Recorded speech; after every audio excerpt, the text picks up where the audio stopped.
dulce idioma guaraní. Vamos a entender, Diego. Carolina Boecara David Galeano. Este miércoles se conmemora el Día Internacional de la Lengua Materna. Profe, investigador, escritor, un hombre que lleva en la sangre el idioma guaraní, tiene más de 20 libros publicados. Muy buen día, bienvenido a América. Muy buen día, Diego, Hugo, un placer saludarles, compartir con ustedes este programa. Profe, de todo tu trayecto en lo que hace, porque tenés más de 20 libros publicados, sos investigador, sos doctor en este aspecto, preguntarte, ¿qué reflexión te merece el Día Internacional de la Lengua Materna, pero en Paraguay? ¿Cómo lo sentís en cuanto a esa vida cotidiana del uso del yopará o del guaraní como tal? Bueno, de hecho, yo creo que la celebración tiene un carácter internacional, acá tiene un carácter más especial. Nosotros tenemos la peculiaridad, somos los pocos países, no solamente en América, sino que en el mundo, que tiene un bilingüismo bastante consolidado. En otras palabras, significa que nos comunicamos sin ningún problema. Ahora Hugo hizo su parte, vos dijiste, oigo, habla de miembo, dejar de qué, es decir, no es una cosa rara el hablar guaraní. Tampoco en este caso vamos a mencionar como una cuestión que es única, sino que es tan particular las características que tiene el uso del guaraní en Paraguay. Y eso generó con el tiempo inclusive el uso de la mezcla entre ambos idiomas. Cuando eso la gente por algún motivo no tuvo la palabra en el momento, que hizo prestó el castellano y a su vez el castellano prestó el guaraní. Unos días atrás le decía a Diego que el castellano también es yopará. Cuando nosotros decimos ¿qué pío que es? Pío ahí es guaraní, o senio de Iguay, yo no sabía. Profe, pero qué importante que es para cualquier profesión, para el periodismo, para el médico, vos me contabas hace unos días, que hay términos en guaraní que la gente usa habitualmente para significar su dolencia. Por eso el médico, por citar uno de los tantos casos, tiene que manejar el yopará al guaraní, porque vos me contabas, el paraguayo cuando sale al hospital no le dice en término castellano lo que le está pasando. Así mismo, te ponía el ejemplo de lo que en términos médicos sería hidrocefalia. Sí. Acá ninguna mamá va a acercarse a un hospital a decir, mire, se me veo hidrocefalia, eso es lo que ha, o lo que ha llegado, que es una expresión conocida, y que los médicos inclusive, más allá que estén de acuerdo, no tienen que saber. Se refiere a ese agranamiento de la cabeza de la criatura, hidrocefalia, ¿verdad? Sí. Y la misma cosa que Cambridge, que tampoco nadie va a mencionar el nombre de Cambridge como gastroenteritis, Sí. que es una de las probables acepciones que los médicos le dan. Entonces, acá es más común, más fácil decir Cambridge. O el otro caso muy común es el famoso picarulo. ¿Cuántas veces han escuchado el picarulo, verdad? Inclusive hasta para curar la gente dice que se hace un yejay.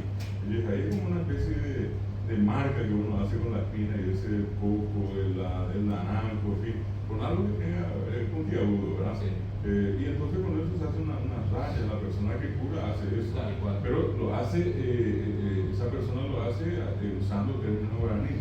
A eso me refiero, y también un poco a lo que estabas mencionando, Diego, que está en el uso popular, no es una cuestión rara, sino que es una cosa constante, es permanente. Profe, estaba mirando datos del INE, del Instituto Nacional de Estadísticas. En Paraguay, en una población de 5 y más años de edad, el guaraní y el castellano se utilizan un 34,3%, el guaraní en un 32,6% y castellano en un 30,4%, otro idioma 2,4%, no habla 0,3% según el INE. A propósito, ¿conoces alguna lengua en Paraguay que está a punto de desaparecer, profe? Sí, hay primero que nada una referencia de las Naciones Unidas con respecto al tema de las lenguas y su permanencia en el tiempo. Dicen que las lenguas que tienen menos de 100.000 hablantes ya son lenguas que están en peligro, según la UNESCO.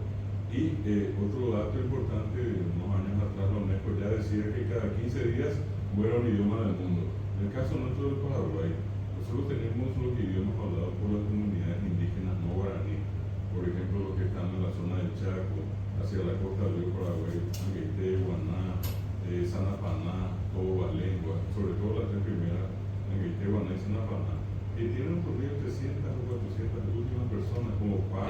de su población. También en la costa del río Pilcomayo, en la frontera con Argentina y Bolivia, están los llamados Manlluy, Choroti o Sorotí, que también en promedio son unas 300 personas.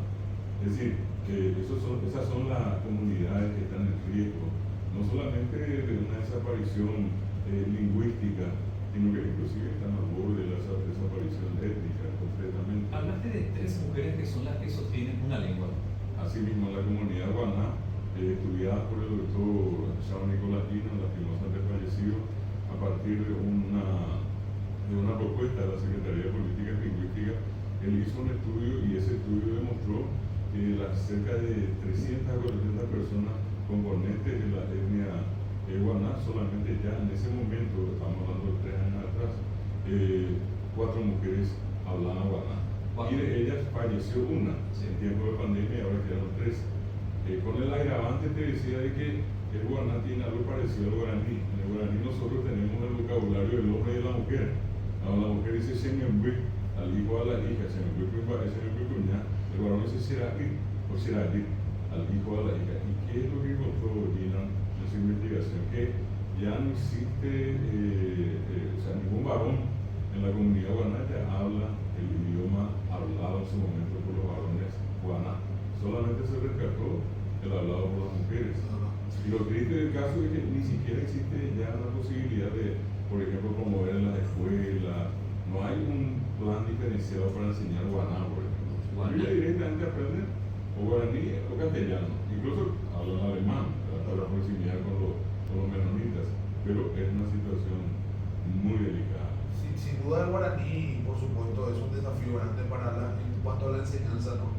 En los colegios y demás. Pero, profe, ¿creen que ahora hay intereses o hay mayor interés de otros países en aprender guaraní? Porque en Japón, por ejemplo, se enseña guaraní. Increíble e interesante tu planteamiento, Hugo, porque en este momento acá en nuestro entorno, en la Argentina existen varias universidades. Acá cerca de nuestro, la Universidad Nacional de Misiones, en Corrientes la Universidad Nacional del Nordeste, en Jujuy la Universidad Nacional de Jujuy, con datos verídicos. El caso de la Universidad Nacional de Rosario, la Universidad de Paraná y la UBA en Buenos Aires, son universidades que tienen cátedra de guaraní.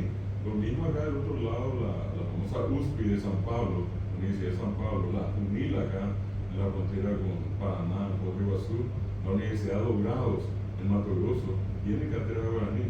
El caso de Bolivia tiene 3 departamentos que directamente hablan guaraní. El tercer idioma más hablado de Bolivia es el idioma guaraní, después del aymara y el quechua. Y si miramos a Europa, antes de llegar a Japón, donde mencionaste, acá primero tenemos a los norteamericanos, los Estados Unidos, el cátedra guaraní, el caso, por ejemplo, de España, el caso de Francia, el caso de Alemania, todos esos lugares, y siempre llama la atención de por qué eligieron al guaraní. Antes de la llegada de los conquistadores, acá, según las referencias históricas, había casi 1000 lenguas. De las 1000 lenguas a este tiempo han desaparecido 75 a 80%. Hoy se calcula que existen un poco más de 200 lenguas nativas habladas. Entre las más habladas de América, el 70% de la población de Colombia, Venezuela, Panamá, Ecuador, Perú y una parte de Bolivia habla quichua y es población nativa. El caso nuestro es un caso sui generis porque en el caso del Paraguay, Diego mencionaba la estadística, 70% habla guaraní. Pero el llamativo del caso es que en ese 70%, 1,3% población nativa. El resto ya es población paraguaya, no indígena, no nativa. Entonces, esa es una de las razones por las que siempre hubo una llamada de atención. ¿Cómo es que una lengua nativa consiguió imponerse a la lengua del conquistador? Y por el otro lado, ¿cómo es que una lengua tan perseguida? Porque una de las cosas del siempre conversamos también con usted acá, con Diego en particular, es el tema de que fue tan reprimido el guaraní, se le hizo arrodillar, oye moñezó, oye yurupete, se le pegaba en la boca, oye yajó, cuando menos, cuántas veces habrán escuchado por allí decir, yo campesino me voy a ver en guaraní, o que son indios, guarango. Esas son expresiones que calaron muy profundamente. Nosotros estamos en un proceso tan interesante que creo que vale la pena destacar eso. De toda una especie de noche oscura, el guaraní hoy en día está está viendo la claridad, veo un amanecer y al principio no veo. Tienes razón, profe, porque muchas veces se quiere poner al guaraní como un idioma de los pobres, Sí. ¿verdad? Que siento que es una lengua como otro, ¿verdad? Te pregunto, esto es una cuestión ya de curiosidad, ¿no? Que siempre me habían dicho también. ¿Es cierto, profe, que los países que son bilingües tienen más facilidad de aprender otros idiomas? Toda la vida. A nosotros, justamente, entre las cosas que lastimosamente se nos metieron en la cabeza era que por hablar guaraní somos más ignorantes, que el guaraní perjudica al castellano. Con ese criterio, el inglés tendría que perjudicar al francés en Canadá o en Suiza, que tiene 4 idiomas, todos los idiomas tendrían que perjudicar a los demás. Al contrario, una persona tiene una mayor habilidad porque desarrolla el intelecto de una manera diferente. En el caso del guaraní castellano, más llamativo, porque son dos idiomas diametralmente opuestos y nosotros hablamos sin problema. Y yo le digo a ustedes o a cualquiera de los que nos están viendo, ¿cómo se dice en castellano? El nombre de una canción que es Mon Vive Vive. Y yo les aseguro que al decir esto ustedes ya están pensando desde lejos. Sí. Ahora, ¿qué es lo llamativo en esto? Que en guaraní yo dije Mon Vive lejos, vive desde. En guaraní dije lejos desde, pero cualquiera que escucha me va a decir desde lejos. ¿Por qué? Porque sabe que así se dice en castellano.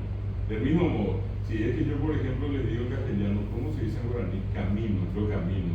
Cualquiera de ustedes me va a decir aguatá. ¿Por qué es lo que hicieron? Lo que en castellano era camino hasta le agregamos o, as, a, camino, camina, camina. En guaraní es a, guatá, re, guatá, o guatá tenemos prefijo. ¿Cómo es que somos tan rápidos para poder hablar? A eso quiero llegar al punto de decirles que sintácticamente en la construcción nosotros somos bilingües. Que de vez en cuando nos falta una palabra, por ejemplo, que yo no sepa cómo se dice Vialaita en guaraní, pues ya que mañana ya vamos a ir para Vialaita, pero de cojable. No pasa nada con eso, no viene el fin del mundo, por eso la misma cosa decía yo. El que habla castellano sin falta se va a encontrar. Ustedes toman todos los días tereré, y tereré que es una palabra guaraní. Imposible que yo diga, che, preparamos una jarra con agua fría, una infusión con hierba medicinal. No, tal cual. ¿Verdad? Nadie dice eso. Acá decimos tereré, pero usamos una palabra guaraní. Profe, siempre es un gusto escucharte y quiero invitar a la gente a que busque al profe, un maestro del idioma guaraní, escritor, investigador. En el Facebook yo te leo siempre, profe. Lo tienen que buscar como David Galeano y lo van a encontrar, por supuesto, para conocer un poco más acerca de lo que se viene para este día miércoles. Un abrazo para el profe. Mañana seguramente te vamos a escuchar nuevamente. Muchas gracias. Gracias, Diego. Gracias, Hugo. Un placer saludarla en la audiencia. Vamos a deportes.